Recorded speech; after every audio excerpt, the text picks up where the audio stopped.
Bonjour à tous, bienvenue dans l'émission Censurée de Télépro avec aujourd'hui comme invité David Castello-Lopez qui est avec nous. Bonjour David. Bonjour David. Comment ça va? Ça va super David. J'ai l'impression de parler à un David qui parle à David. Tout le monde s'appelle David dans ce secteur. Simple, hein. Ça serait beaucoup plus simple dans la vie que tout le monde s'appelle David, je trouve. Ce serait immensément plus compliqué.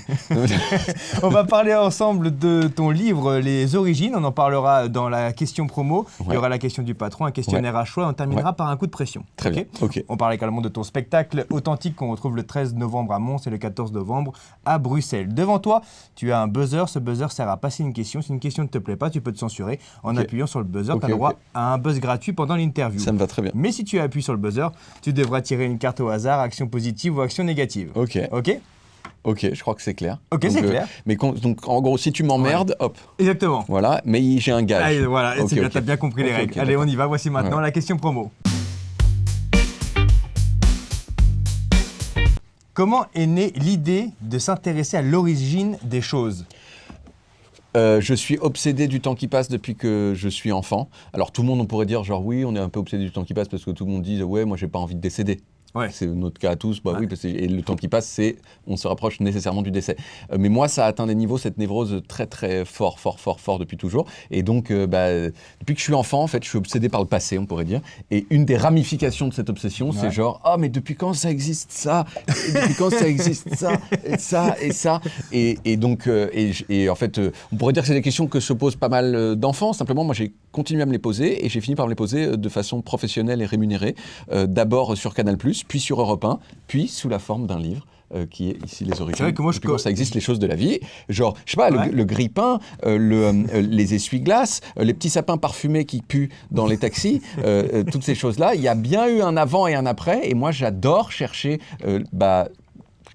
qui c'est qui les a inventés, comment c'est apparu, et c'est l'histoire de ces choses-là que je raconte dans le livre. Sinon, la vie, ça va, sinon. Oui, c'est facile oui. Au quotidien de se dire, vraiment, est-ce qu'au quotidien, si tu vois un objet, tu te dis, putain, mais en fait, cet objet, il est apparu quand ? Ou alors c'est vraiment parce que... Non, c'est un goût, tu vois, c'est comme genre, je sais pas, il y a des gens, ils aiment bien, je sais pas, s'intéresser au football, aux marques de chips, tout ça, moi, c'est genre les origines, mais c'est pas, ça me pèse pas. Ce qui est plus problématique généralement, c'est la terreur du temps qui passe. Ça me provoque des angoisses un peu fortes. Mais disons que le fait de s'intéresser aux origines des choses, c'est plutôt une ramification un peu saine de cette obsession. Sur le temps qui passe, t'as peur du temps qui passe ou t'as peur de mourir ? Parce que tu parlais... Non, c'est pas pareil. C'est exactement pareil. C'est le temps qui passe nous amène à la mort.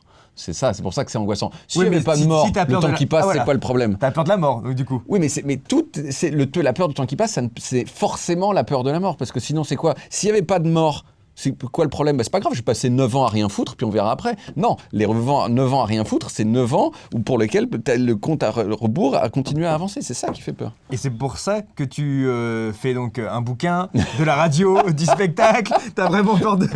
je crois que c'est l'idée de genre, ah tiens, il faut exister le plus pleinement possible avant le décès. Ouais, voilà. Bon, on en est loin encore. Toussé, authentique, le spectacle, justement, on va retrouver quoi ? Est-ce qu'on retrouve les origines ou pas ? Dans le spectacle authentique ? Non. Ok, qu'est-ce qu'on y retrouve ? Authentique, c'est un spectacle sur le thème de l'authenticité où je raconte plein de choses. C'est un spectacle d'humour, il y a des blagues. Mais si les gens ils connaissent un tout petit peu mes vidéos, c'est vraiment une adaptation, enfin c'est une transcription du style de mes vidéos sur scène. C'est pas les mêmes thèmes, parce que comme encore une fois, il y a un thème, c'est authentique, c'est l'authenticité. Donc genre nous les êtres humains, tiens, je sais pas, tu vois, par exemple, les animaux, jamais on se demande s'ils sont authentiques ou pas. Jamais on se demande, tiens, est-ce que ce saumon est sincère ? Non, ce saumon, c'est un saumon. Point. Voilà. Et pour l'être humain, parce que nous, on a conscience de nous-mêmes, on peut se poser la question de est-ce qu'on est sincère ou pas ? Parce que moi, par exemple, je peux dire, putain, super belle veste. Alors qu'en fait, je trouve qu'elle est pas ouf. Tu vois et je peux faire ça. Et ça, on est la seule espèce qui peut faire ça. Et donc, c'est le thème du spectacle général. Donc, qu'est-ce qui pèse sur notre authenticité ? Genre la mauvaise foi, le fait de faire genre, le regard des autres, la vanité, le fait de se la péter, vous voyez, des trucs comme ça. Et donc, c'est ça le thème du spectacle. Donc, pas grand-chose à voir en tout cas avec le livre Les Origines que j'arrête pas de montrer pour que les gens l'achètent de façon à ce que j'augmente mes revenus. Sur l'affiche du spectacle, il y a un signe avec les bras. Et je me suis demandé, mais c'est quoi ce signe ? C'est ça. Oui, c'est quoi ? En fait, l'idée, c'était de faire un geste le moins authentique possible sur l'affiche de mon spectacle qui s'appelle Authentique. Voilà. Et c'est un geste vraiment... mais avec il est fait un peu nonchalamment, tu vois, c'est ça. Et tu fais genre, moi c'est comme ça que je le tiens, tu vois. Au départ, c'était l'idée, genre, tiens, si on montrait ma montre comme ça. D'accord. Et en fait, Ok. ça, on pourrait se dire, oui, ça peut être un geste. On voit ça souvent dans les pubs pour des trucs de luxe, des poses un peu bizarres Ouais. pour montrer un accessoire, un truc comme ça. Mais si t'enlèves l'accessoire, du coup, la pose, elle est encore plus absurde et débile. Genre là, on pourrait dire, je monte ma montre. Mais si je fais ça, J'adore. hop, c'est quoi l'idée? Il n'y en a plus, il y a zéro idée, Ouais, quoi. ouais. Donc c'est n'importe quoi, et c'était ça l'idée. En plus, c'est graphique, c'est joli. J'ai bien aimé. Ah, très bien. Voici maintenant la question du patron.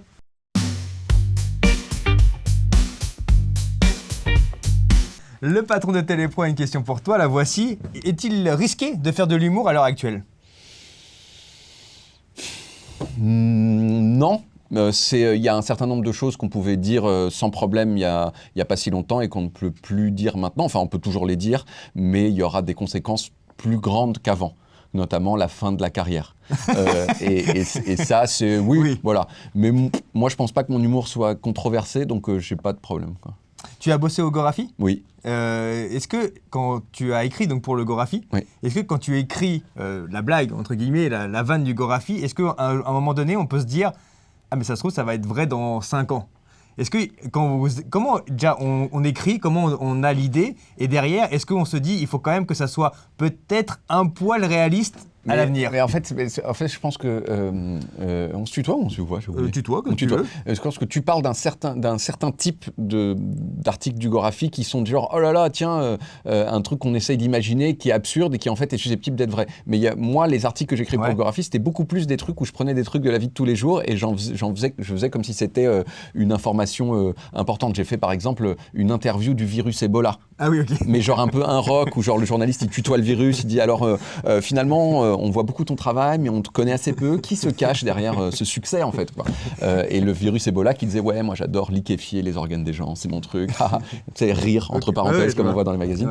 J'ai fait aussi, j'ai fait quoi d'autre? J'avais fait des articles sur... j'avais fait une espèce d'interview, pas une interview, mais une sorte d'édito de lettres d'un chien à punk. Donc, d'un chien à punk. D'un chien punk. J'avais pas fait le punk à chien, j'avais fait le chien à punk qui raconte son existence de chien à punk et à quel point c'est désagréable d'être un chien à punk, de vivre dans la saleté, tout ça machin. Donc voilà, c'était plutôt ça mes articles, donc il n'y avait pas ce truc que tu dis, quoi. Mais comment on le conçoit l'article? Comment on a l'idée? C'est quoi, il y a vraiment des réunions de rédaction comme dans un vrai journal et donc on Bien se sûr, dit... alors c'est surtout sur les titres. Ouais. C'est sur les titres, tu dois proposer des titres et en fait on les lit tous ensemble et on décide ensemble genre ah tiens celui-là il est bien, celui-là il est pas bien, celui-là on va le développer en article, celui-là pas quoi. David, on passe maintenant au questionnaire à choix.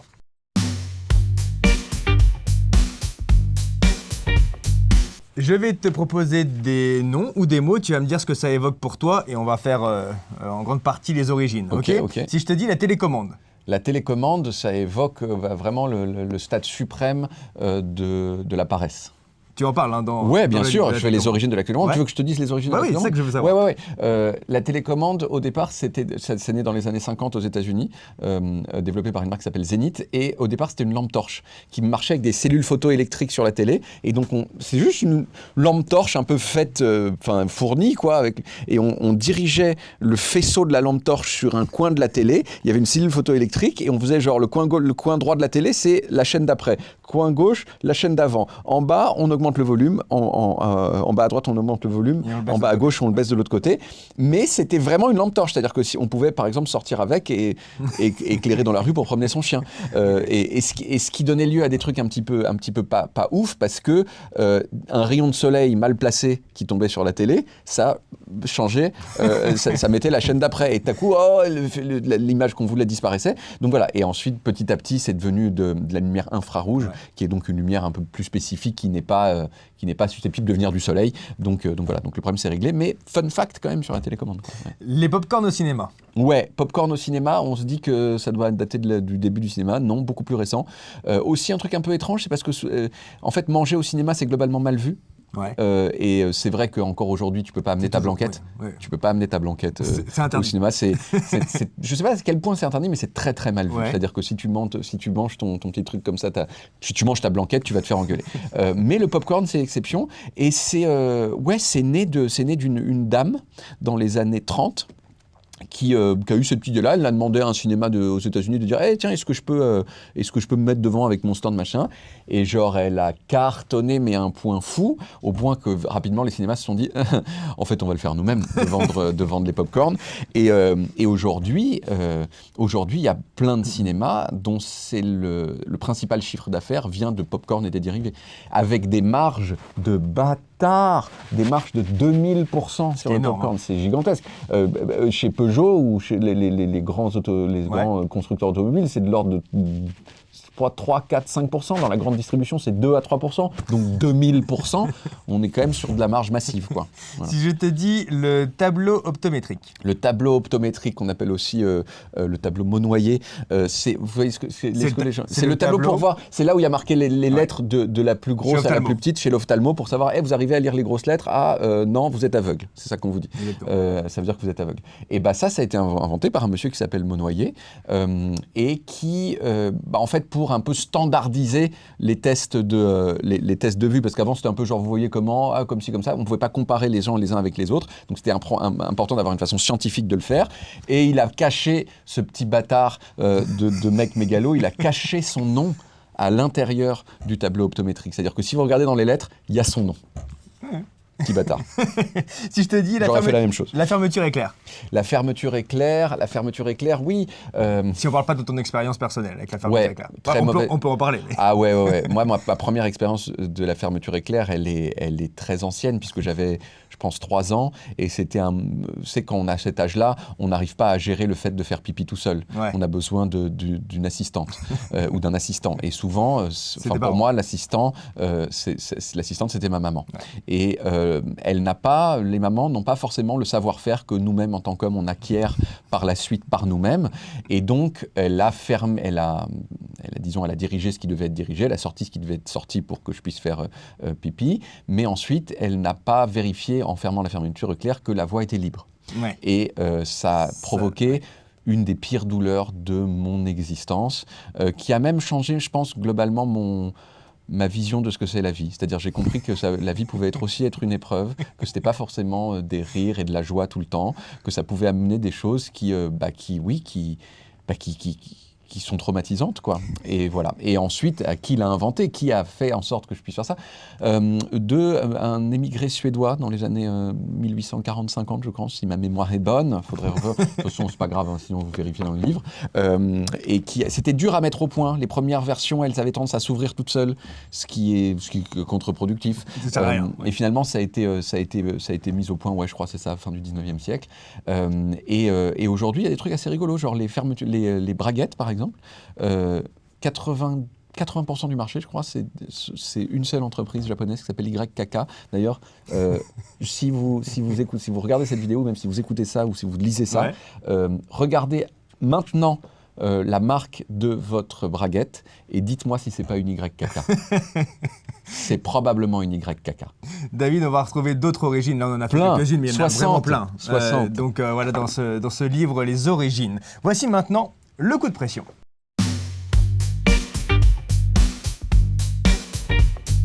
Coup de pression, David, voici la question. Est-ce que tu as pensé à une carrière de politique ? Non. Jamais dans ta vie, tu as pensé à faire de la politique ? J'ai un bon ami qui est dans la politique, qui s'appelle Clément Beaune, qui était ministre des Transports après d'être en France. Non, pas vraiment. Comme toujours, on se dit genre, tiens, et si, mais ça dure 4 secondes, donc c'est pas vraiment envisagé, quoi. Mais tu l'as connu comment, cet ami ? Tu l'as connu avant qu'il fasse de la politique ? Bien sûr, on était au lycée. C'était mon meilleur ami au lycée. Ah oui. Ouais. Et lui avait déjà envie de faire de la politique à ce moment-là. Ouais. Et tu ne l'as pas suivi dans ce... Pas du tout. En fait, c'est simplement, quand on commence à avoir une notoriété et qu'on se dit, tiens, si je dis des trucs, ça a plus d'impact que si j'étais complètement inconnu, on se dit, mais en fait, finalement, cet impact-là, peut-être que ça pourrait être dans le cadre de politique, mais j'aime trop faire des blagues. Et je pense qu'il y a... Non, tu peux pas en fait. T'es obligé de tout... brusquement, ça devient sérieux, et donc du coup, moi, ça serait ridicule en fait. Tu es en radio en ce moment? On te retrouve en radio en France? Mardi matin sur France Inter dans la matinale, tous les mardis matins. Pour la radio en France. Oui. Tu es passé également chez Europe 1 oui. Par le passé. On peut donc passer de Europe 1 à France Inter. Mais c'est la règle. Ce qui est considéré en France comme plutôt de droite vers la radio de gauche, quoi. Oui, voilà. Non, c'est vrai. Bon, moi, dans ce que je fais, il n'y a pas trop de droite et de gauche, donc la question ne se pose pas vraiment. Mais les passages de France Inter à Europe 1, ah mais non, Europe 1 a vraiment pris pas mal de gens de...